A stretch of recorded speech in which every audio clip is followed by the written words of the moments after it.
Makanya kalau itu kemudian menjadi dianggap fitnah, oke lah 310, 311. Dan kami merasa ini saatnya untuk membuktikan di pengadilan. Tapi kalau sudah masuk pasal 32, 35, ini kan ada motif ingin memenjarakan orang dalam prosesnya. Karena di KUHP kalau ancaman pidana di atas 5 tahun kan bisa dilakukan penahanan. Saudara Jokowi kan menyatakan bahwa dia merasa dihina sehina-hinanya dan direndahkan saudaranya. Tapi pada saat mediasi dia tidak datang. Malah dapat kabar dia mau melayani wawancara media di rumahnya begitu. Artinya kan dia justru yang menghinakan pengadilan. Kok tiba-tiba kemarin muncul panggilan untuk undang klarifikasi? Muncul pasal itu. Kan berarti tidak hanya muncul, itu diletakkan pertama. Iya, nakut-nakutin kan?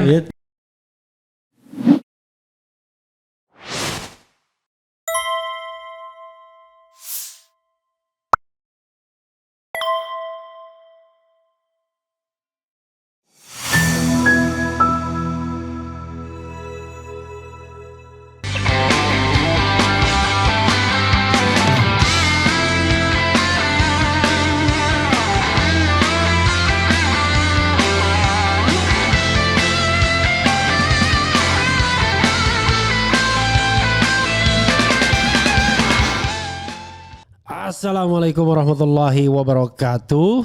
Sobat RH sekalian, jumpa lagi kita di channel yang keren ini. Keren Cadas. Dia udah biasa dia. Kalau beliau agak pasrah kelihatannya. Ya, saudara sekalian, saya ada tamu yang menggeruduk saya hari ini. Betul-betul geruduk karena baru saja dari Polda Metro Jaya ya. Betul. Beliau adalah masih kuasa hukum ya. Ya. Kuasa hukum dari pihak terlapor. Betul. Cuman anehnya pihak terlapornya kagak jelas. Yeah. Yang jelas RS, kemudian T, ya betul. kemudian ES, kemudian K. Kita disuruh menerka-nerka siapa mereka. Tetapi hari ini sebenarnya ada pemanggilan terhadap yang diberikan kuasa juga, yaitu Rizal Fadilah. Betul. Tapi qadarullah tiba-tiba Rizal Fadilah di kecelakaan, tabrak motor, ya. Saya tanya ini sengaja atau jangan-jangan nggak sengaja ya, nggak tahu ya. Kita balikan cara berpikirnya. Soalnya. Tapi mudah-mudahan segera sehat karena saya diperlihatkan fotonya juga yang lagi dibebat kakinya ya. Betul. Jadi untuk memberikan pertanggungjawab publik bahwa memang beliau benar-benar ditabrak motor gitu ya. Iya. Nah sekarang kita tidak tahu apa yang mau diklarifikasi, bagaimana tadi di Polda Metro, karena yang saya tahu tidak hanya Rizal Fadilah yang mau diperiksa, ada dari Sentana, mewakili enggak? Tidak, kami enggak, khusus ya? Rizal Fadilah. Kemudian ada dari Kurnia datang. Kurnia datang tadi. Oke. Sudah diperiksa belum ya? Masih diperiksa tadi. Oke. Dan saya tidak sopan karena saya belum memperkenalkan tamu kita. Pertama adalah Pak Deddy Suhardadi. Ya. Oke, assalamualaikum warahmatullahi wabarakatuh. Waalaikumsalam warahmatullahi. Saya agak bingung juga nih. Aduh, ini ustadz atau lawyer? Dan ini Ahmad Hazinuddin ya. Oke. Ya, saudara sekalian, kita ingin mengupdate apa yang terjadi di Polda Metro Jaya hari ini. Silakan siapa yang dulu ingin menyampaikan. Ya, makasih Bang Refli juga pemirsa di RH Channel. Alhamdulillah hari ini saya dan Bang Deddy Suhardadi, tim kuasa hukum Pak Rizal Fadilah. Tapi sebenarnya bukan hanya Pak Rizal Fadilah. Kami juga tim kuasa hukum dari Dr. Rismon Hasiholansia Nipar, Dr. Roy Suryo dan Dr. Tifa. 4 orang yang sebelumnya memang sudah dilaporkan di Polres Jakarta Selatan, Jakarta Pusat dan juga Polda. Tapi terakhir memang ada laporan baru dari Saudara Joko Widodo di Polda Metro Jaya, dan hari ini memang harusnya klien kami Saudara Rizal Fadilah ini memenuhi undangan klarifikasi dari penyidik Polda Metro Jaya.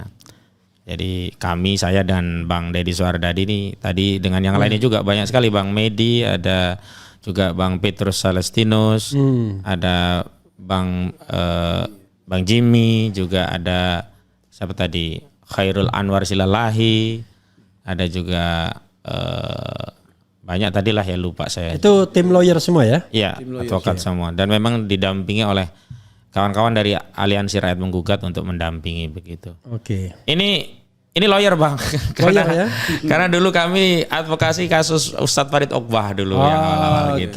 Jadi karena ya kenal kita kan bermitra itu dengan yang kenal begitu. Nah saya masuk ke persoalan hari ini. Memang tim ini dikoordinasi oleh Petrus Celestinus ya? Ada 2 koordinator. Kalau koordinator litigasi Bang Petrus Celestinus, non litigasi dan opini memang saya. Jadi saya dianggap tim. Enggak gini, bukan begitu. Di proses hukum sama litigasi dan non litigasi. Litigasi non litigasi ya. Kemungkinan litigasi dan non litigasi. Walaupun kedua-duanya kami tetap masuk di surat kuasa itu begitu. Silakan. Ya, dan memang kemudian terakhir kami menamakan tim kami sesuai dengan rapat dengan prinsipal klien juga kawan-kawan advokat dengan sebutan tim advokasi anti kriminalisasi akademisi dan aktivis. Oke, beralamat di Jakarta? Ya, beralamat di Jakarta begitu. Selatan ya? Ya. Oke. Nah, hari ini kan kami datang memang kalau klien kami tidak datang itu bukan karena takut ya Bang, bukan karena tidak berani bertanggung jawab dengan perbuatannya begitu, takut dipanggil penyidik atau polisi begitu, tidak. Tapi yang pertama tadi karena memang sakit, qadarullah kecelakaan, ditabrak motor oleh anak-anak remaja sehingga kakinya cedera dan sudah berobat juga dan belum tahu butuh istirahat sampai kapan begitu. Dan yang kedua memang saat kami itu saya klarifikasi, itu nggak ada kesengajaan ya? Wallahu alam ya, kita tidak tahu. Wallahu alam gitu, ya. Wallahu alam ya. Soalnya kan kita tahu sendiri kan kalau sekarang ini kan. Iya. Mudah-mudahan itu betul-betul kecelakaan murni ya. Mudah-mudahan. Ya, mudah-mudahan ketidaksengajaan. Silakan terus. Iya. Nah, yang kedua memang sebelum kami memenuhi undangan klarifikasi itu kami pelajari dengan tim dan Bang Dedi ya, kita rapat banyaklah semua memberi masukan ya, Bang Azam juga yang lainnya termasuk Bang Samsir Jalil begitu. Ini aneh panggilan yang dikeluarkan oleh polisi itu. Nomenklatur suratnya undangan klarifikasi. Tapi substansi materinya adalah untuk diambil keterangannya sebagai saksi. Peristiwanya hanya disebutkan pada tanggal 2 Maret 2025 di Jakarta Selatan. Tapi tidak disebutkan peristiwa apa. Nomor polisinya disebutkan, tapi tidak disebutkan juga atas nama terlapor siapa begitu. Kemudian pelapornya di nomor LP itu juga tidak diketahui. Hanya memang di deskripsinya ternyata dipanggil dalam kerangka untuk diambil keterangan sebagai saksi itu karena adanya laporan yang diajukan oleh saudara IRH Joko Widodo. Gitu. Dan yang kami sangat sangat kaget begitu. Banyak sekali pasal-pasal yang diklarifikasi dalam undangan klarifikasi itu. Karena ternyata disebutkan penyelidikan tindak pidananya berkaitan dengan dugaan pertama ada pencemaran, kemudian ada fitnah, ada manipulasi data elektronik dan seterusnya. Nah, kalau pasal pencemaran dan fitnah misalkan 310 KUHP, 311 KUHP kami masih menganggap itu lumrah wajar karena kan sebelumnya memang saudara Joko Widodo itu berulang kali merasa dirinya difitnah dan dicemar begitu. Bahkan dalam wawancara media terakhir saudara Joko Widodo menyatakan dirinya dihina sehina-hinanya, dirinya direndahkan serendah-rendahnya. Makanya kalau kita kaitkan dengan norma pasal kan harusnya yang relevan hanya pasal 310 dan 311 KUHP. Kalaupun menggunakan undang-undang ITE ya paling banter 27A undang-undang ITE. Itu pun ada pembatasan oleh putusan MK ya. Betul, karena dia pejabat publik di Kepres. Masih pejabat publik. Iya, Kepres 30 2025 dia Dewan Penasehat dan Antara saudara Joko Widodo itu. Nah, yang kami heran itu ada pasal 32 dan 35. 35-nya dulu karena ancaman pidananya 12 tahun penjara. Yang memanipulasi data seolah-olah menjadi otentik. Yang pasal 32 mengubah data elektronik ya. Kita bacakan dulu ya biar paham. Pemirsa paham gitu ya. Pasal 35 Undang-Undang ITE mengatur tentang tindakan manipulasi, penciptaan, perubahan, penghilangan atau pengrusakan informasi elektronik dan atau dokumen elektronik dengan tujuan agar dianggap sebagai data yang otentik. Sebagai data yang otentik. Ini termasuk membuat akun media sosial palsu dengan nama orang lain atau publik figur ya. Ini ada semacam contoh-contohnya ya. Dan ancaman hukumannya perbuatan yang diatur dalam pasal 35 Jungto pasal 51 Undang-Undang ITE jadi diancam dengan pidana penjara paling lama 12 tahun dan atau denda paling banyak 12 miliar rupiah. Bukan paling ini ya. Didenda dengan pidana penjara 12 tahun. Kalau paling itu kira-kira seolah-olah kecil ya kan. Paling cuma sekian. Oke, silakan diteruskan. Nah, keberatannya apa terhadap penggunaan pasal ini? Tapi teruskan yang tadi, silakan. Iya. Yang jelas pasal-pasal tadi kok tidak relevan dengan apa yang dikeluhkan pelapor, dalam hal ini Saudara Joko Widodo yang mengeluh tentang adanya dugaan pidana pencemaran dan fitnah. Karena dua pasal tadi tidak ada relevansinya.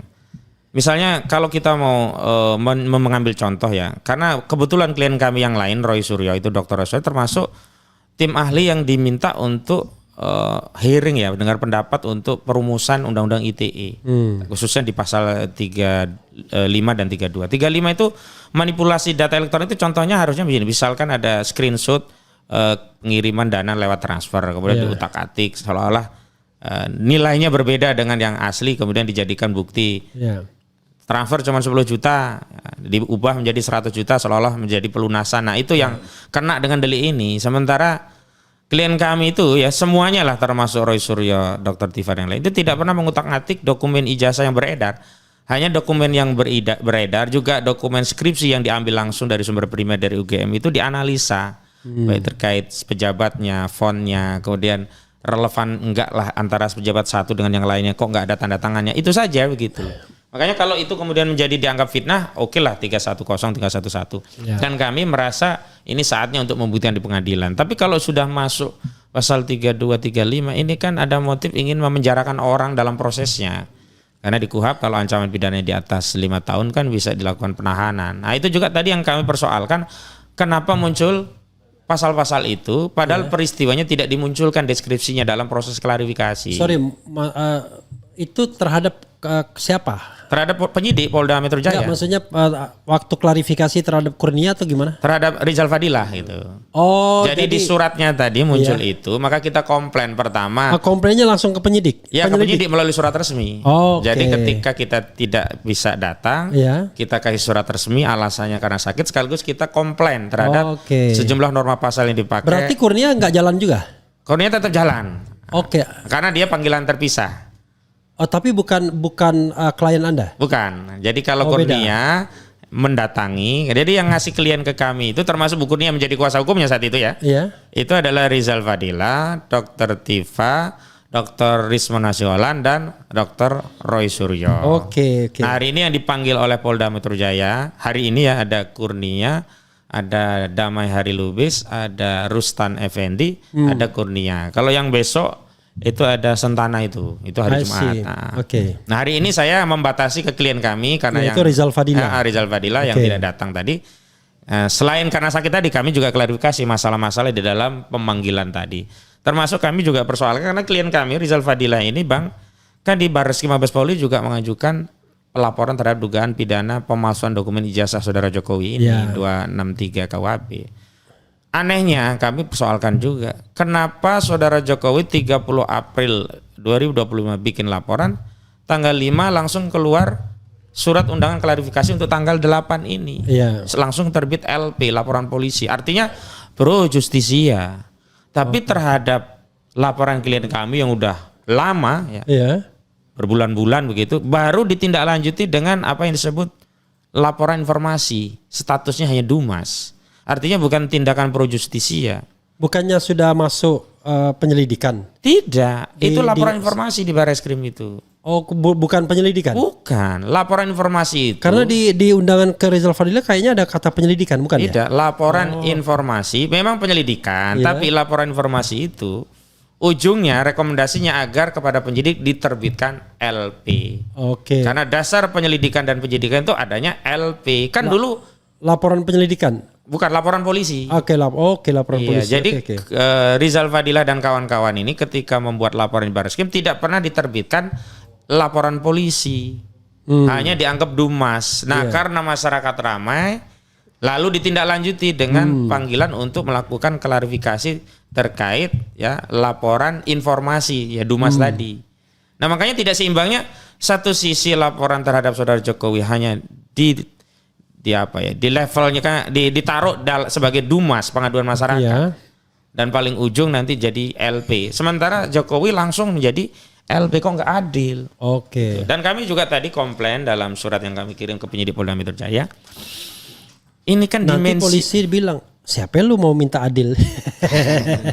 Kan itu gue, ini makanya gue, kita presiden gue. Iya, makanya kita podcast ini karena Oke. kami ingin memberitahu masyarakat tentang penegakan hukum di negara kita itu kan tidak boleh semena-mena. Makanya justru kami minta keadilan dari masyarakat selaku ya hakim bagi perkara ini. Saya anggap masyarakat semuanya adalah hakim dan kami perlu untuk menyampaikan perkara ini secara fair kepada seluruh masyarakat sebagai hakim.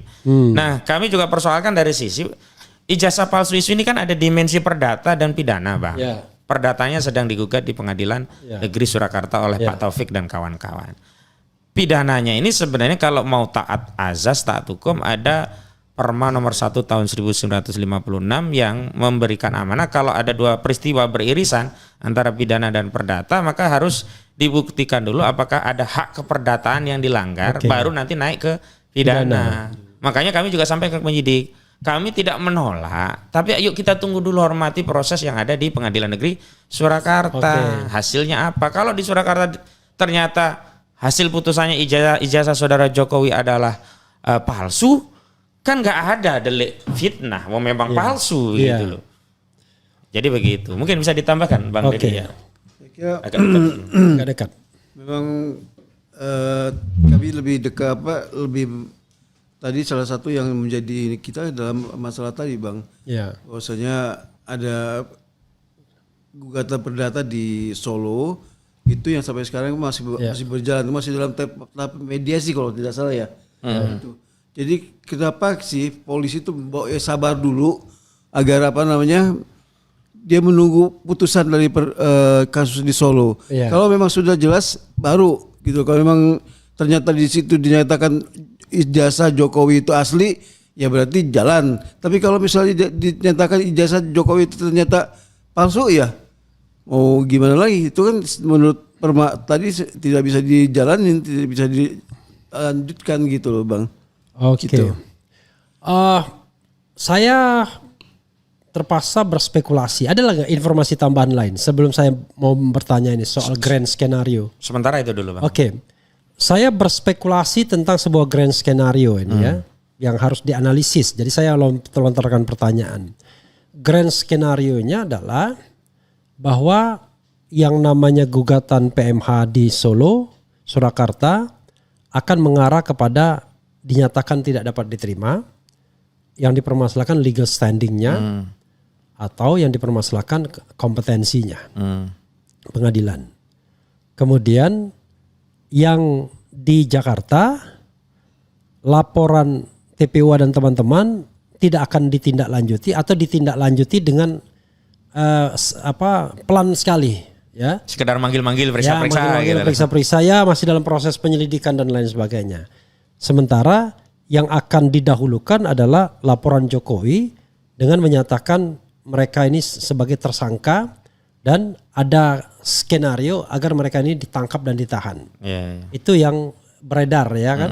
Nah, sampai ada yang mengatakan yakin tangkap sebentar lagi dan ditahan. Nah, maka kemudian kita tidak akan mendapatkan sebuah forum untuk membuktikan ijazah Jokowi apakah palsu atau tidak, atau fake atau original, tetapi kita hanya akan disibukkan kepada pembuktian bahwa telah terjadi yang namanya pelanggaran terhadap tadi pencemaran nama baik, penghinaan, dan lebih buruk lagi adalah penggunaan pasal 35 dan 32 tadi. Bagaimana menurut Bro Hosinuddin? Sebenarnya kalau fokusnya sesuai dengan apa yang menjadi keluhan saudara Joko Widodo, dia merasa dihina sehina-hinanya, dia merasa direndahkan serendah-rendahnya, nggak ada masalah sih bagi kami diproses. Tapi ya pasalnya yang relevan 310 dan 315 KUHP.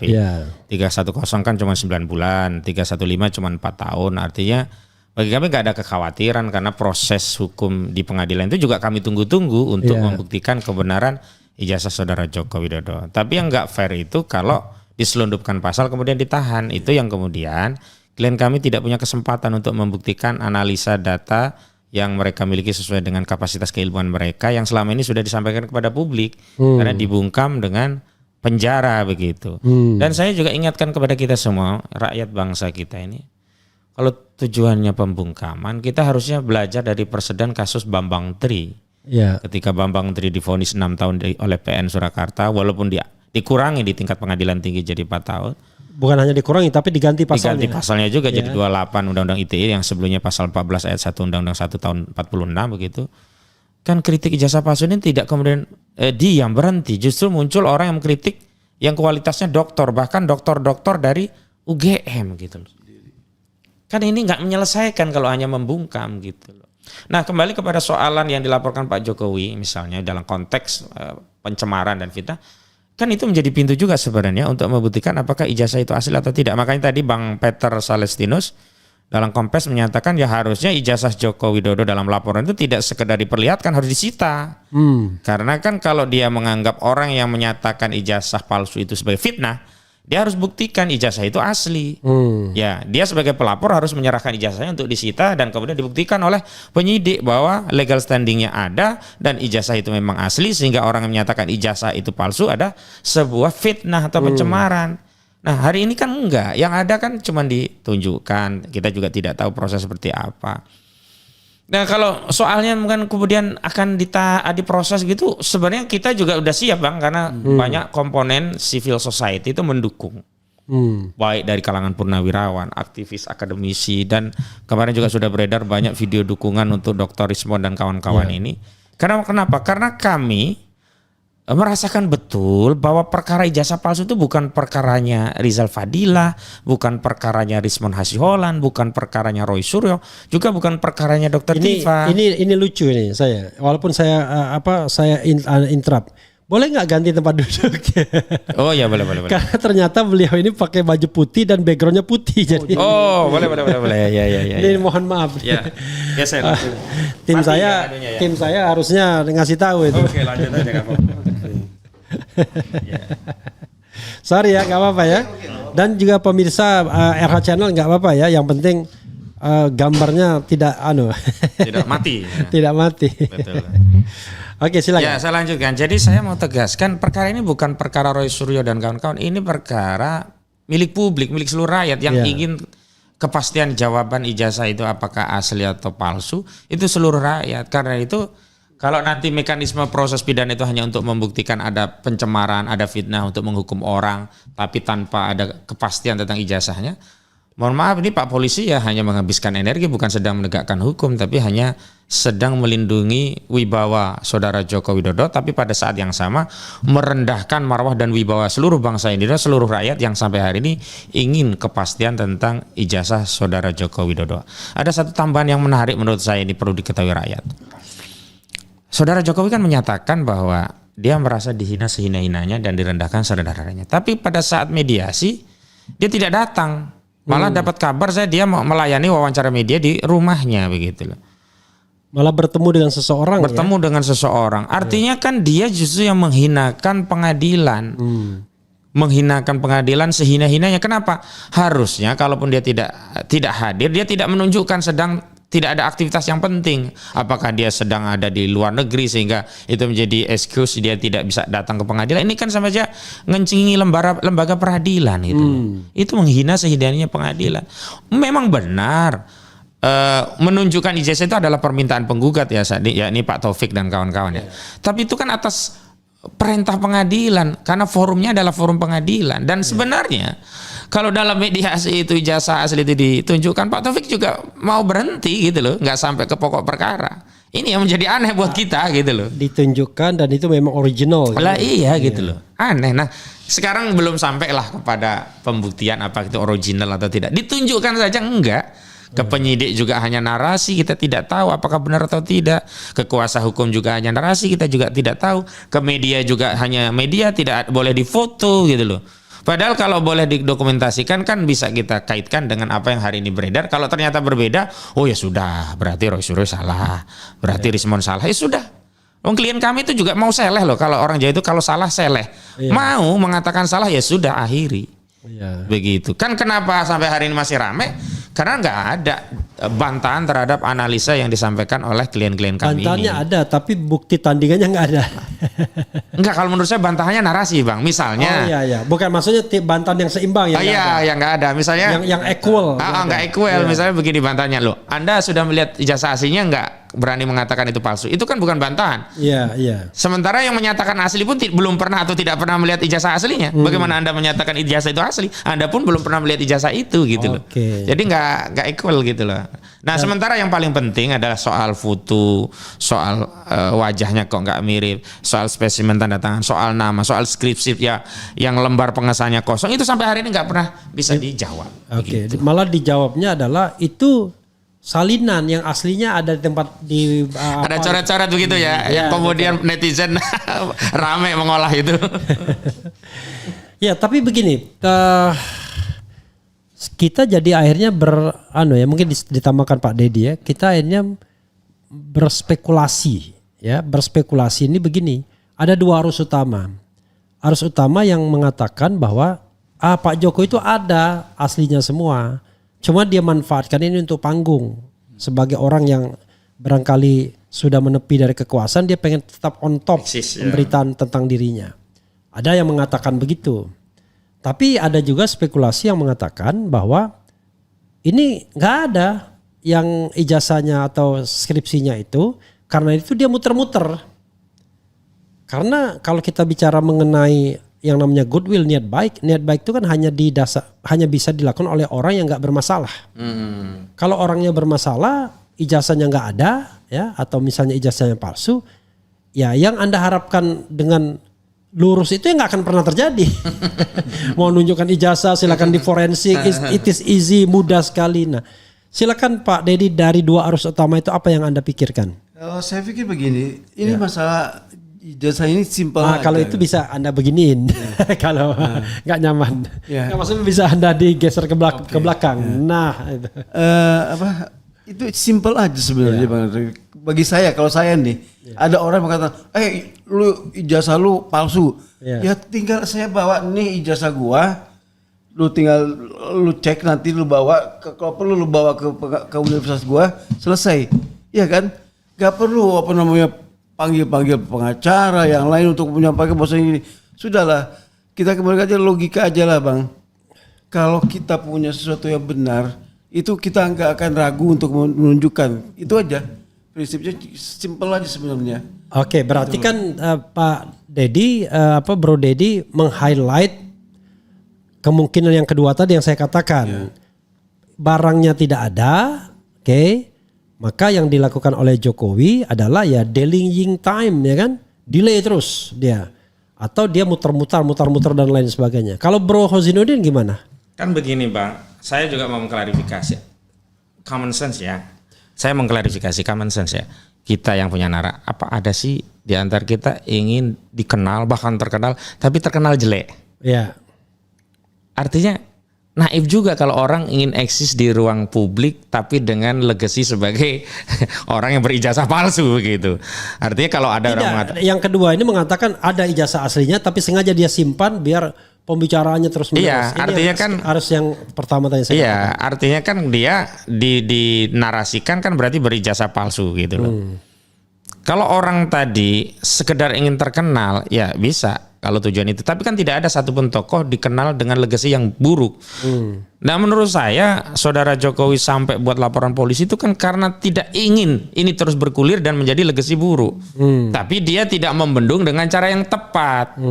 Nah, itulah yang kemudian kita menduga-duga, jangan-jangan barang ini memang nggak ada, barang ini memang palsu, maka dia muter-muter, nggak bisa sampai ke muara persoalan karena memang tidak ada gitu loh. Jadi ketika ada beberapa kali yang mengatakan jangan masuk jebakan, jangan ikut ngurusi itu kan nguntungin Jokowi, dia kan jadi pusat perbincangan. Pusat perbincangan seperti apa begitu. Kalau pusat perbincangan itu menjadi positif, dia merakyat, dia baik. Nah, memang itu kan akan menguntungkan dia, kita cuman buang-buang waktu. Ini kan enggak. Dan sekali lagi ini persoalannya bukan pada soal apakah ini akan menjadi pusat perbincangan atau tidak. Ini persoalan tentang bagian dari legacy kita berbangsa, punya sejarah, punya presiden yang bernama Joko Widodo, dan dia saat mau jadi presiden harus memenuhi syarat, dan salah satu syaratnya di pasal 169 Undang-Undang Nomor 7 Tahun 2017 itu adalah memiliki ijazah SMA atau sederajat setidaknya. Nah, kalau persoalan ijazah yang dimasukkan itu ya cacat formil, kan berarti dia tidak sah, terlepas apa yang sudah terjadi oke terjadi. Tapi kan ada masa depan yang bisa kita antisipasi, misalkan fasilitas dia hari ini apa harus kita harus kita anulir, termasuk norma pemalsuan dokumen itu masih menjadi norma kejahatan, kecuali hari ini negara kita menyatakan memalsukan dokumen itu perbuatan mulia, tidak ada atau tercelanya. Perbuatan yang mubah. Ya, paling tidak mubah lah, nggak ada sanksi pidananya. Ya, nggak penting kita ngurusi lah. Ini kan kejahatan. Kalau kejahatan ini dibiarkan, mohon maaf nanti bangsa kita nggak punya insentif untuk mendidik anak kita untuk bersekolah, punya jenjang karir, ijazah dan seterusnya. Lalu muncul ada Gium atau Pameo ya yang sering beredar, ngapain capek-capek sekolah ijazah tinggi, ijazah palsu pun bisa jadi presiden kan? Kan ini kan membuat apa ya? Semacam tidak ada merusak insentif orang untuk belajar. Nggak ada kemudian keinginan orang belajar mendapatkan predikat tertentu. Kenapa? Karena ijazah palsu pun bisa jadi presiden. Ini kan nggak boleh. Begitu, Bang. Oke, memang ini juga orang selalu bertanya ya. Jadi sebenarnya dari dua arus itu ya memang seperti Bro katakan, arus yang mengatakan Jokowi ingin on top itu terlalu spekulatif juga ya sebenarnya kan.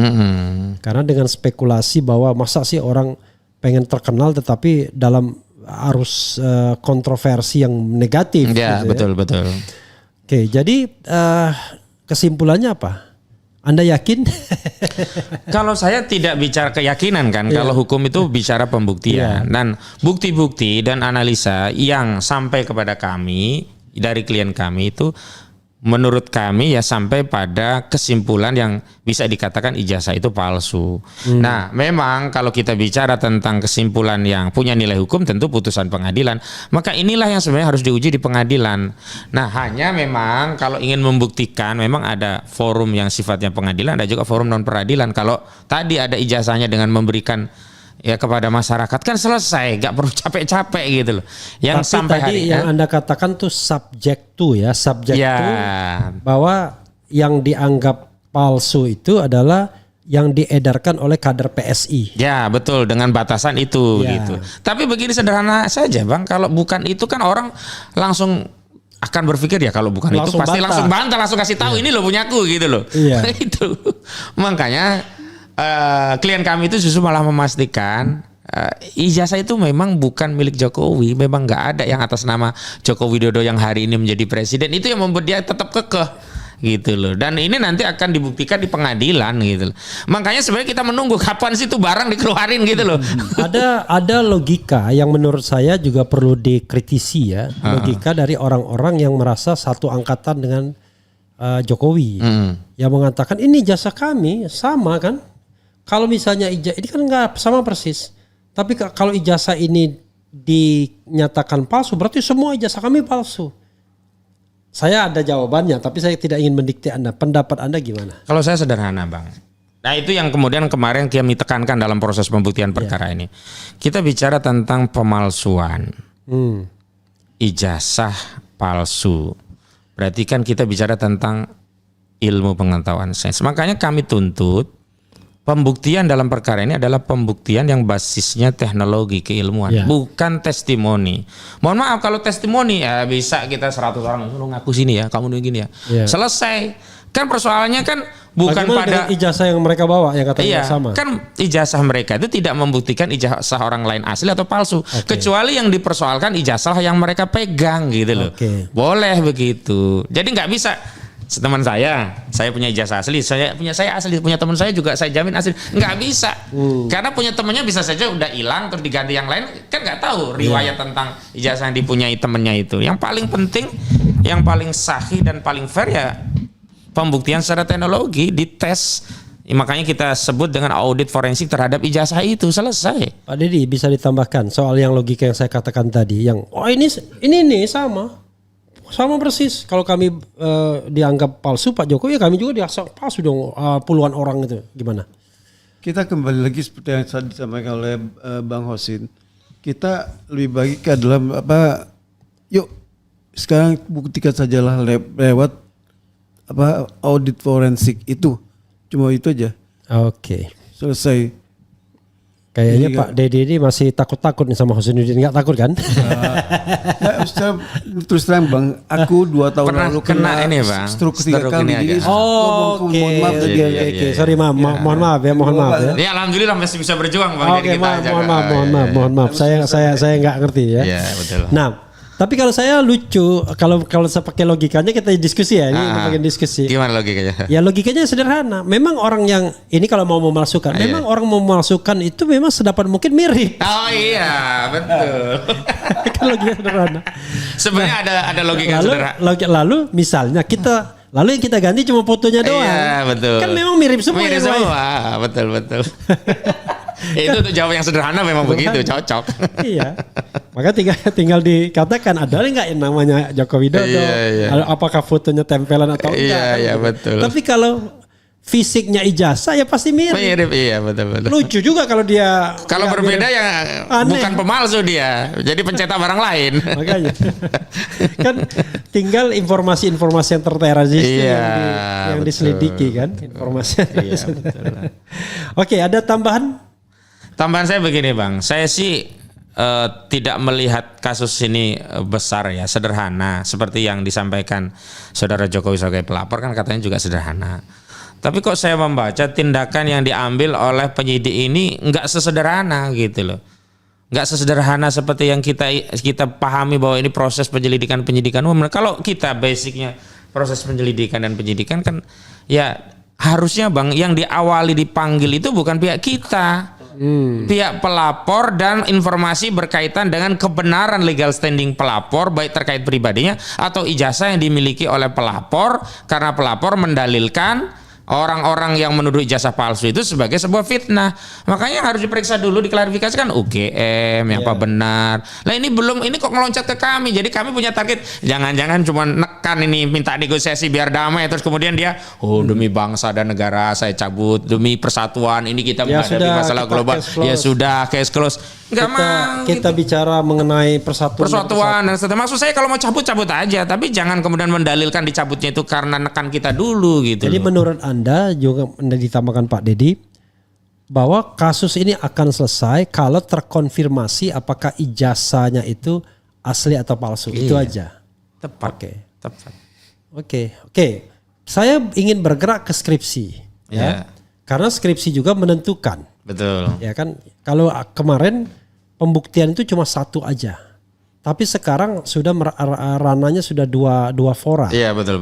Karena skripsi itu sesuatu barang yang langsung dari sumbernya yang di capture oleh Roy Suryo dan Rismond. Sehingga tidak melalui media sosial dan lain sebagainya, betul-betul memang barang fisiknya ada.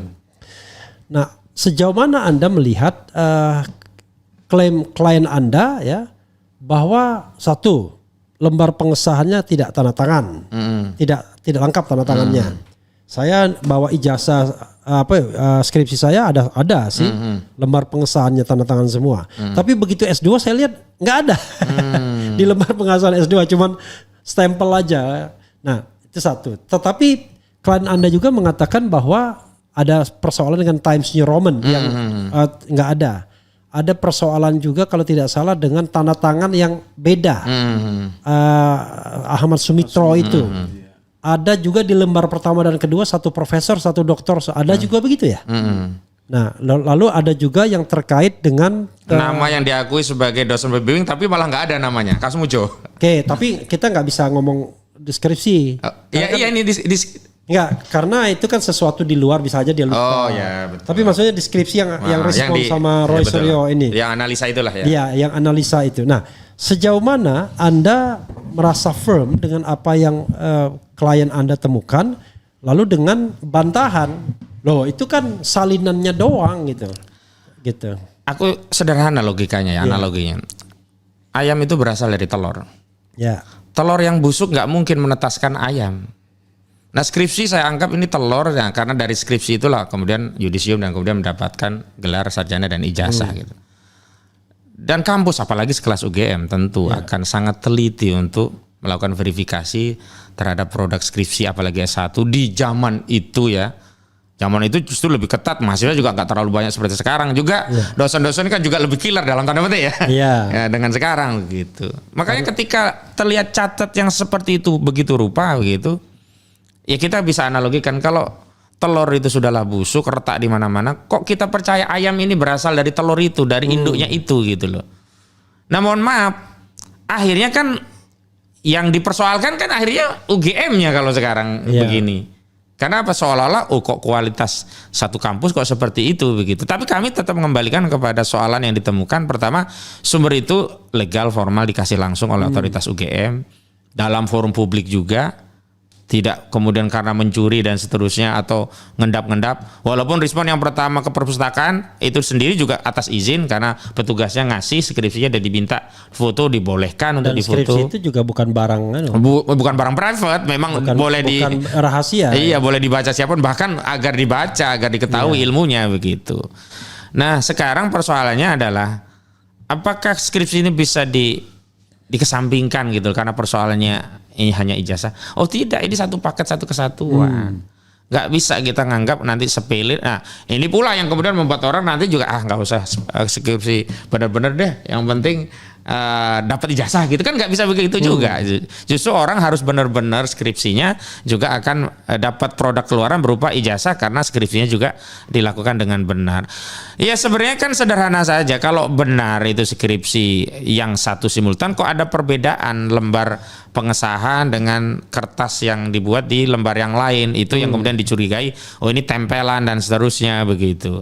Dan memang harusnya akhirnya ini nggak bisa dengan testimoni Bang, harus dengan audit forensik.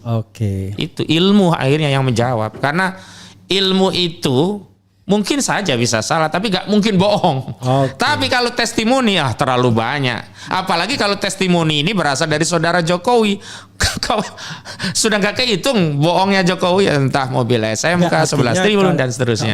Bukan begitu ya. Kalau ini kan tendensius.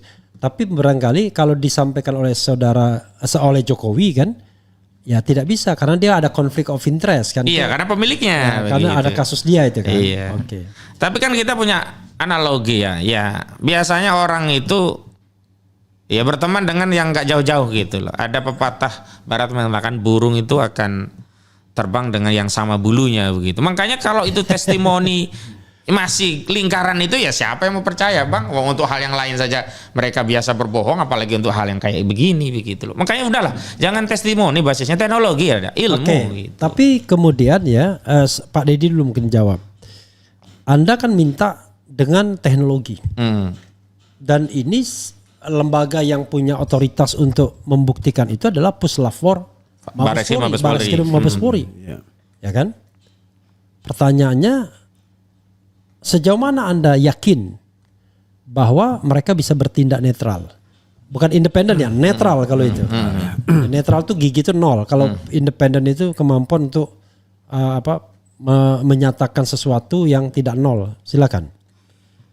Terus terang Bang, kami sekarang ini sebagian besar masyarakat kita kan sudah agak kurang percaya terhadap lembaga kepolisian gitu.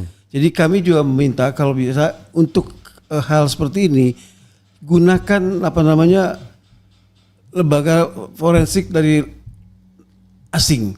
Jadi biar bisa biar lebih objektif gitu loh. Itu aja kita minta. Kita nggak percaya, tapi memang sudah sedemikian turun kepercayaan kami dengan lembaga kepolisian gitu loh.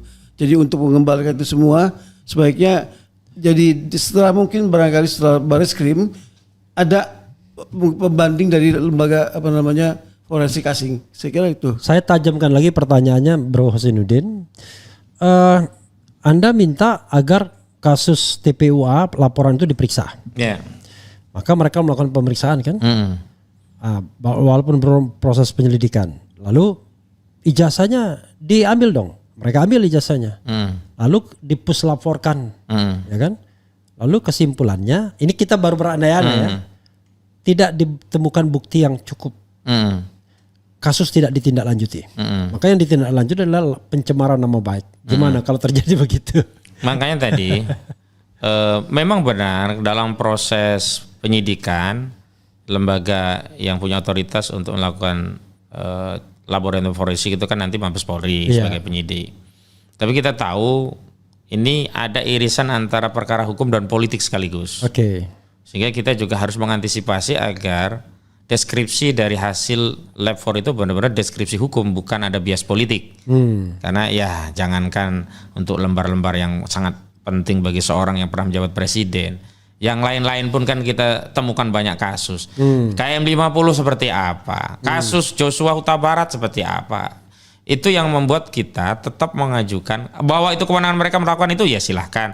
Tapi kita juga tetap diberi hak untuk memberikan pembanding melalui lembaga independen. Dan memang klien kami Risma Nasiolan ini kan alumni Jepang dan dia punya banyak channel, apalagi dia ahli di bidang itu gitu loh, untuk bisa memberikan deskripsi. Dan gini Bang, ada kan orang menganggap ini kok ngotot pengennya harus palsu gitu ya, nggak boleh asli gitu. Enggak. Harus asli atau palsu itu adalah hal yang lain, tapi prosesnya harus benar dan dilakukan oleh lembaga yang punya kredibilitas dan diakui. Maksudnya begini, kalau nanti hanya pakai Polri, hasilnya misalnya nggak sesuai ekspektasi publik, kemudian publik meragukan kredibilitas dari otoritas lembaga, kan nggak selesai juga kasus ini, panjang Bang. Panjang, jadi justru kita punya kepentingan, nanti ayo bisa nge-close ini. Ada pergantian kekuasaan diproses lagi. Iya, dan yang kedua saya kira yang dimaksud kita kasus itu diproses itu bukan diproses kayak kemarin main-main, laporan informasi, enggak. LP, jadi pemeriksaan saksi itu sebagai saksi dalam rangka LP pro justisia. Biar nggak ngabis-ngabisin waktu. Iya. Ngabisin waktu dan tenaga serta biaya. Itulah makanya kemarin aduh ya Allah, aku kadang-kadang kita ini cuma dipingpong, dikerjai. Perkara kita hanya dianggap dumas. Laporan informasi, perkara mereka langsung LP, pasalnya langsung bisa untuk nahan. Tapi tolong jangan bilang mereka ya, bilang Jokowi aja. Oh Jokowi, enggak, sebuah polisi juga sekarang saya lihat sudah menjadi alatnya Jokowi. Makanya kemarin saya tegaskan Pak Polisi. Karena orang yang pro Jokowi juga bilang mereka juga. Jadi maksudnya masyarakat kita ini kok sengaja dibelah. Iya. Saya bilang begini Pak Polisi, kalau Anda benar-benar menegakkan hukum dalam kasus ini, ya sudah sidik nggak apa-apa. Tapi pasalnya ya pencemaran dan fitnah 310, 311, jangan munculkan yang lain. Karena pasal 3532 itu kan memang keinginannya pelapor, kuasa hukumnya. Itu undang-undang jangan di-entertain. Iyalah, kok tiba-tiba kemarin muncul panggilan untuk undang klarifikasi, muncul pasal itu. Kan berarti tidak hanya muncul, itu diletakkan pertama. Iya, nakut-nakutin kan. Gitu. Ya ampun. Jadi kan kalau kita lihat kan 32 dulu mestinya kan. Ini 35 dulu. Iya, jadi yang 12 tahun dulu, 12 baru yang 8 tahun gitu. Jadi ada shock terapi gitu ya. Ya, jadi gini. Kita ini ngomong begini bukan karena nyinyir, karena kita tahu informasinya ya, gitu ya. Dan kita tahu ilmunya, makanya kemudian kita bisa protes, bisa apa. Dan bahkan kami ini kuasa hukum loh, mendampingi kasusnya langsung, apalagi gitu. Kuasa hukum. Oke. Saya ingin ada beberapa pertanyaan yang saya harus sampaikan ya, dari beberapa orang sumber juga atau teman. Pertama, kenapa tim ini, siapapun mau TPUA, mau Bro punya tim, kenapa tidak juga mengadukan mengenai penyebaran ijazah yang dilakukan oleh kader PSI? Kan? Satu. Atau yang kedua, kenapa tidak melaporkan Jokowi? Ya kan? Untuk mau barangkali ya hal-hal lain lah. Tapi kalau Jokowi kan pemalsuan dokumen sudah dilakukan. Silakan. Yang pertama, ini hukum. Oke, sorry, tambahannya. Kenapa juga tidak melaporkan UGM? Minimal UGM, kemudian kader PSI dan Jokowi untuk kasus yang baru. Silakan. Iya, pertama kami itu tidak mengambil langkah sementara ini ya, lapor-lapor, karena yang bermasalah itu bukan materi laporannya, tapi institusi yang menerima laporan. Dia terbukti laporan terhadap Jokowi hanya dianggap dumas, begitu Jokowi yang lapor langsung jadi LP. Bahkan pasalnya serem-serem gitu. Dan kedua, kami juga tidak ingin bahwa pertarungan ini antara elemen anak bangsa, antara kami dengan UGM, antara kami dengan PSI, antara kami dengan pejabat, enggak. Ini masalah hanya antara rakyat dengan saudara Joko Widodo terkait ijazahnya. Kalau kami laporkan UGM dan sebagainya, ini nanti jadi bias, nggak fokus. Jadi seolah-olah kami menyerang UGM, selama ini tidak loh. Risma Nasiolan, Dr. Tifa dan Roy Suryo itu alumni UGM. Bahkan mereka menyampaikan motif daripada membongkar kasus ini adalah untuk melindungi alma maternya, mencintai alma maternya. Kalau sudah tersesat jangan terlalu jauh. Oh, kira-kira begitulah. Ya sudahlah, jangan lanjutkan begitu. Nanti kalau kita gugat-gugatan jadi seolah-olah kita nggak suka sama UGM, nggak ada Bang. Makanya kami nggak mau ikut-ikut begitu. Tapi kalau yang lainnya kami tidak tahu. Itu yang pertama yang ingin kami sampaikan. Yang kedua, persoalan ini kan sebenarnya persoalan yang berkaitan dengan kepentingan publik. Justru yang kami dorong selalu itu kenapa kami hadir di berbagai diskusi podcast untuk menunjukkan ini kepentingan publik loh, bukan kepentingan 4 orang ini saja. Sehingga ya kami kembalikan kepada publik. Publik maunya apa? Apakah mereka ridho mewariskan sejarah bangsa Indonesia generasi ke generasi berikutnya dengan noda dugaan pernah dipimpin presiden berijazah palsu? Kan ini menjadi aib sejarah loh, bukan hanya sejarah hari ini. Masa depan Bang, itu aja bagi kami. Tetapi kan kalau kita mau jujur juga bahwa ini adalah tindak pidana yang bukan delik aduan. Nah harusnya kan bisa diproses langsung oleh polisi begitu loh. Begini Bang, kalau kita bicara dibilang wah itu kan nggak ada. Ini kan sudah jadi kegaduhan pembicaraan publik. Kan sebenarnya polisi kan harus turun tangan kan. Salah satu tugas polisi kan adalah menjaga ketertiban masyarakat. Kan? Iya. Nah ini masyarakat dalam tanda kutip gaduh ya. Ribut terus walaupun tidak sampai ada yang cedera. Tetapi kan kegaduhan ini terus menerus akibat ini belum diselesaikan kan.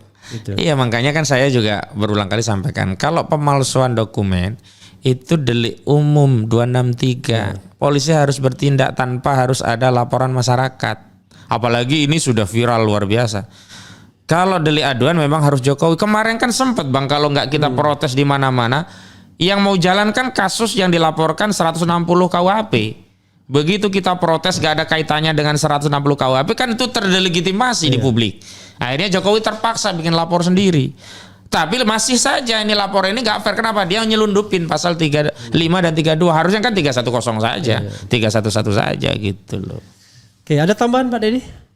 Cukup. Oke, ada satu lagi yang saya ingin tanyakan. Tetapi juga perlu untuk pembelajaran publik ya. Ada yang mengatakan kenapa gak dilihat penerimaan UGM, ya kan? Itu yang tahun 80 itu siapa aja diterima, ada nggak nama Joko Widodo? Kenapa nggak dicek mengenai misalnya lembar SKS-nya? Kenapa nggak dicek mengenai KKN-nya? Kan begitu? Kuliah kerja nyata bukan korupsi kalau sudah nepotisme. Pendapat bro? Pertama, objek yang dipersoalkan itu tentang asli atau tidaknya dokumen ijazah, bukan tentang riwayat pendidikan pernah kuliah atau tidak. Karena banyak orang kuliah nggak lulus juga ada. Yang kedua, dokumen-dokumen itu bisa saja lengkap, tapi apakah nama pemilik dokumen itu adalah orang yang hari ini bernama Joko Widodo? Bisa saja ada nama yang sama, kemudian identitas yang sama diambil seolah-olah ini milik Joko Widodo. Makanya kami tidak mau terlalu pusing ke hal-hal yang lain. Kalau masyarakat mau meneliti itu silakan saja. Tapi dalam kasus ini kita fokusnya adalah apakah ijazah saudara Joko Widodo yang didukung skripsi itu adalah asli atau palsu. Kami di tim ini meyakini berdasarkan keterangan klien kami dengan teori bahwa tidak mungkin ada ayam tanpa telur yang baik gitu. Kalau telur busuk, telur yang pecah tidak mungkin melahirkan ayam gitu. Artinya kita tidak bisa anggap masalah ijazah ini terpisah dengan skripsinya. Ini satu paket, dua-duanya ini bermasalah begitu. Iya, saya senang Anda menjawab seperti itu ya. Karena ini juga menjawab publik yang kadang-kadang pengen tahu macam-macam. Coba cek penerimaannya, cek KKN dan lain sebagainya, cek SKS-nya dan lain sebagainya. Kalaupun seseorang itu diterima di UGM, menjalani KKN, ada SKS dan lain sebagainya riwayat pendidikannya, it doesn't mean dia pasti punya ijazah. Bisa jadi setelah KKN dia garap skripsi malas, enggak malas. Oh malas, gak lulus. Malas garap skripsi, ada tawaran pekerjaan, pergi dia. Iya betul. Udah ditinggalkan. Aktivis tuh banyak yang nggak lolos, yang nggak lulus itu ya. Yang saya tahu misalnya, saya meragukan Taufik Razen misalnya. Kan itu aktivis UGM top tuh, lulus apa enggak? Misalnya M Torik gitu, yang top juga itu. Saya juga nggak tahu dia lulus apa enggak gitu akhirnya. Kan banyak orang yang ujung-ujungnya kita nggak tahu. Ada juga pengamat ekonomi, saya nggak mau sebut namanya. Dikenal kadang-kadang dipanggil profesor dan lain sebagainya. Ternyata S1 aja nggak lulus dia. Jadi it doesn't mean kalau Anda sudah tahap akhir kemudian Anda lulus belum tentu. Kadang-kadang macet. Dibikin skripsi udah itu males. Ciao gitu. Kira-kira begitu. Dan biasanya sumbatannya kan di skripsi itu sumbatannya. Jadi dan bukan karena skripsinya biasanya ribut sama dosennya, pembimbing atau malas Masalah mengerjakan. keluarga juga dia Ya, bisa jadi. gitu. Betul. Jadi gitu ya sobat era sekalian. Jadi jangan kita kemudian ikut gendang orang yang memperlebar masalah Iya, ini. iya, Oke, jadi cukup uji forensik ijazahnya Dan skripsinya. dan skripsinya karena itu related ya kan. iya. Orang nggak mungkin ada ijazah kalau dia tidak menyelesaikan skripsi kan. Kalau dia sudah menyelesaikan skripsi belum tentu ada ijazahnya. Belum tentu. Ya kan? Karena teman saya ini mohon maaf tinggal wisuda meninggal dunia. Ya Allah. Gitu. Jadi nggak ada ijazahnya. Nggak tahu ya, mungkin jangan-jangan mungkin kebaikan dikasih ya, saya nggak tahu ya. Tapi intinya adalah meninggalnya ini. Itu ketua senat UGM pertama kali. Namanya Khairi Umar ya. Mudah-mudahan Allah Subhanahu Wa Taala menerima amal ibadahnya. Amin. Oke, silakan Pak Dedi dulu. Begini, kami ini sebagai Soal fitnah terutama soal ya. fitnah ya. Iya. Kita begini, kami sebagai advokat, tugas kami adalah memberikan melaksanakan tugas kami ketika ada klien datang, ya kan? Jadi fitnah, saya kira gini, ini makanya kita perlu pembuktian gitu loh. Kalau ternyata apa yang dilakukan oleh klien kami itu nggak benar atau bisa dibuktikan bahwasanya apa yang selama ini diduga suatu yang palsu dan ternyata itu ada benar, ya berarti itu baru fitnah. Nah itu. Tapi kalau selama ini belum bisa terbukti, tidak, itu bukan fitnah. Dan kita mencari yang benar itu, makanya kita itu sekarang ini tugas kami adalah menegakkan kebenaran itu. Jadi Oke, tapi saya ngeri-ngeri sedap nih penjelasan Pak Dedi ya. Barangkali nanti Bro Husnuddin ada perspektif lain. Karena kalau kita bicara tentang hukum, seandainya benar ya ijazah Pak Jokowi itu memang benar adanya, misalnya ya, kan it doesn't mean yang dilakukan Roy Suryo fitnah kan, atau Rismond fitnah karena beliau melakukan sesuatu berdasarkan scientific approach. Iya. Nah, scientific approach atau proof dari proses ilmiah tersebut mengatakan bahwa ini fake. Karena kata Rismond kan cuma dua saja kalau kita melakukan uji forensik, fake dan original. Nah, kalau misalnya dia fake, maka ya katakan fake, original katakan original. Kalau seandainya berdasarkan uji forensik itu fake dan kemudian tiba-tiba proses hukum mengatakan original, kan it doesn't mean bahwa dia melakukan fitnah. Tapi saya itu pendapat saya pribadi ya. Soalnya biasalah omongan seperti ini langsung ditangkap. Silakan Bro Husnuddin. Kan memang kalau kita menyebutkan sebuah frasa, ungkapan atau nomenklatur itu memang kita harus punya batasan atau bahasa agamanya ta'rif atau definisi lah. Karena kalau kita tidak batasi, tidak definisikan, apalagi kita lakukan generalisasi, rusak kita. Misalkan setiap pendapat yang nggak disukai itu adalah fitnah, enggak gitu. Iya. Nah, kita Kalau harus berita bohong. ya setiap pendapat yang nggak sesuai dengan penguasa dianggap hoak. Nah, nggak bisa begitu gitu loh. Nah, sekarang kalau kita bicara tentang pendapat apalagi berdasarkan ilmu, memang itu kemungkinan memang hanya dua. Pendapat berdasarkan ilmu itu benar, pendapat berdasarkan ilmu itu keliru, karena orang berpendapat walaupun dengan ilmu, dengan data, dengan fakta juga bisa keliru. Iya. Tapi tetap itu bukan fitnah, itu adalah pendapat yang keliru. Selanjutnya pendapat yang keliru ini tidak dipakai lagi, atau mungkin ada faktor lain yang kemudian dianalisa lain, ternyata ada faktor baru yang menyatakan pendapat yang keliru itu menjadi benar lagi. Ilmu kan begitu gitu loh. Nah, hari yang dilakukan oleh Dr. Roy Suryo, Rismond dan yang lain itu sedang menguji satu objek dan kemudian mereka berpendapat berdasarkan objek yang diuji dengan ilmu yang mereka miliki. Dan subjek tuh ya. Iya, begitu Subjek loh. itu ijazah yang disebarkan melalui media sosial. Iya, batasannya karena kan ada, itu. ada keterbatasan soalnya kan karena tidak langsung yang yang aslinya. Nah, kalaulah begini ya, kalau nanti muncul ijazah aslinya dan menyatakan apa yang dikatakan itu fitnah, enggak masuk juga karena memang objek yang diteliti bukan yang ditunjukkan itu gitu loh. Atau kalau seandainya diteliti yang bukan medsos, bisa jadi hasilnya berbeda. Nah, begitu. Bisa juga kan? Bisa juga. Gitu. Cuman begini, yang aneh adalah pernyataan saudara Joko Widodo yang menyatakan bahwa ijazah itu bukan objek penelitian begitu. Iya. Saya justru bingung referensinya dari mana. penelitian itu dibatasi gitu loh. Enggak. Kecuali kalau orang itu memiliki spesifikasi tertentu, maka dia meneliti sesuai dengan batasan spesifikasi keahlian keilmuannya. Misalkan dia dokter hewan misalnya. Ya dia meneliti seputar hewan, jangan meneliti mata, meneliti tenggorokan begitu. Ini kan tidak. Apalagi kalau kita kaitkan dengan Roy Suryo dan juga Rizwan, telematika, forensik digital. Ya yang diuji apa yang beredar di ruang digital begitu, ruang telematika begitu. Nah, termasuk dokumen yang beredar di ruang telematika itu. Lah itu kan ini dokumen beredar di ruang digital, maka diuji secara digital forensik dan diuji secara telematika. Oh, kesimpulannya seperti ini gitu loh. Nah, memang begini, kadang orang ini sejak dulu Bang, orang itu menggunakan narasi agama untuk melegitimasi kezoliman. Sejak zaman Firaun itu punya ahli-ahli agama untuk melegitimasi tindakan Firaun gitu. Yang belum lama lah di PIK 2. PIK 2 itu kan nggak ada 1 meter pun tanah terlantar. Tiba-tiba ada tokoh agama menyatakan bahwa apa yang dilakukan Aguan di proyek PIK 2 itu adalah bagian dari Ihya'ul Mawat, menghidupkan tanah mati. Seolah-olah Aguan ini bener, PIK 2 ini ngikuti syariat agama gitu. Faktanya nggak ada, yang ada itu tanah rakyat dan tanah negara. Tanah negaranya 1755 hektar itu adalah tanah yang dalam bentuk hutan lindung yang mau diambil menjadi botanik tropical coastland tadi yang akhirnya batal gitu. Nah ini yang kadang-kadang kita harus waspada pada dua hal. Pertama, penggunaan terminologi fitnahnya itu sendiri. Yang kedua, penerapan terminologi fitnah itu pada fakta yang sedang dipersoalkan. Hari ini kan kita tidak mempersoalkan tentang sesuatu yang tidak punya basis ilmunya. Kita sedang mendiskusikan satu pendapat yang berbasis ilmu, yang data-datanya juga tersebar, kecuali tidak ada argumentasi, tidak ada data menjadi rujukan, langsung ngomong pokoknya Jokowi ijazahnya palsu. Nah itu dari mana taunya? Saya dengar sendiri. Iya, menurut penerawangan saya. Misalnya begitu.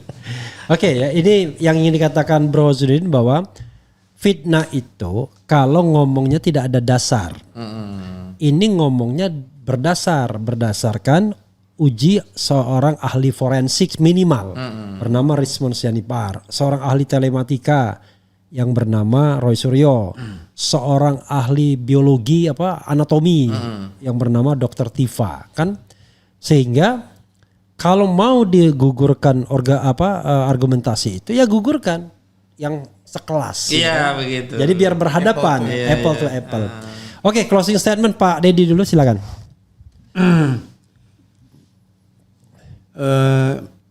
Kami mohon doa dari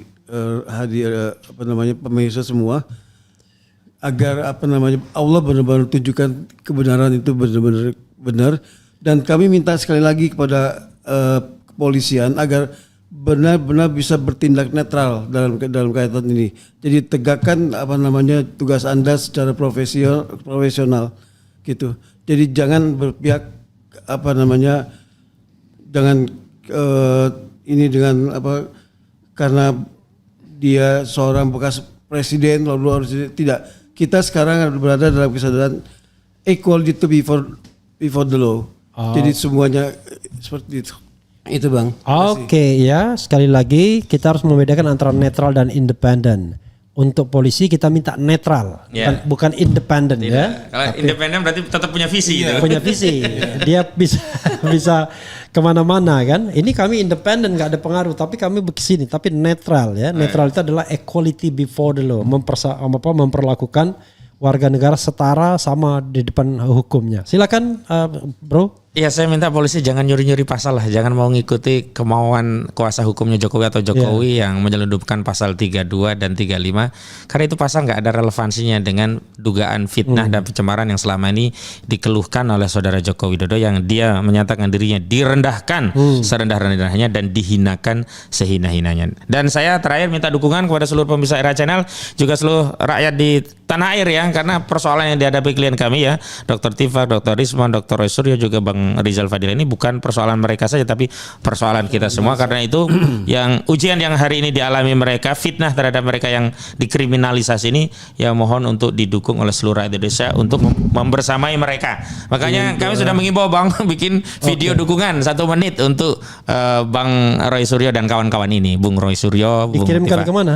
Ya di sosmed masing-masing diupload saja gitu. Oke, jadi itu imbauannya ya, video dukungan maksimal 1 menit dan diupload di media sosial masing-masing ya. Intinya adalah dukungan terhadap pencarian kebenaran dan keadilan. Spesifiknya saya tidak tahu. Ulangi aja. Anda. Ya, contoh yang sudah kami edarkan adalah kami bersama Dr. Roy Suryo, kami bersama Dr. Tifa, kami bersama Dr. Isman Hasolan, kami bersama Rizal Fadila lawan kriminalisasi terhadap akademisi dan aktivis, tuntut uji forensik ijazah palsu Jokowi, misalnya begitu. Oke, ya sahabat sekalian, selesailah kita digeruduk oleh Hauzinuddin dan Deddy Suhardadi ya. Mudah-mudahan ini pembicaraan yang bermanfaat, membuat terang persoalan bukan membuat gelap. Amin, amin, nah, dan kemudian dilaksanakan secara terang pula, tidak di ruang gelap. Wassalamualaikum warahmatullahi wabarakatuh. Waalaikumsalam warahmatullahi wabarakatuh. Cadas.